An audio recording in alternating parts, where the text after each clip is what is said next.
তো এক নম্বরে চার বছর বয়স যখন পয়গম্বর জনাবে মুহাম্মদ রাসূলুল্লাহ সাল্লাল্লাহু আলাইহি ওয়াসাল্লামের বয়স কয় বছর বলেন?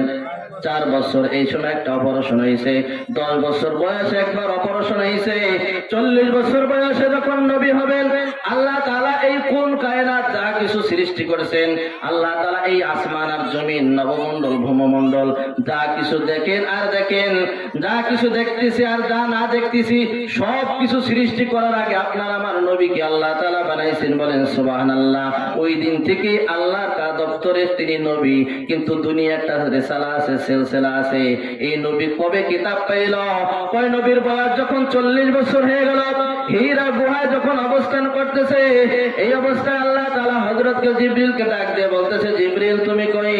কয় আমি তো সিদরাতুল মুনতাহানে। কয় তাড়াতাড়ি যাও, আমার লৌহে মাহফুজ থেকে সূরা আলাকের 5টা আয়াত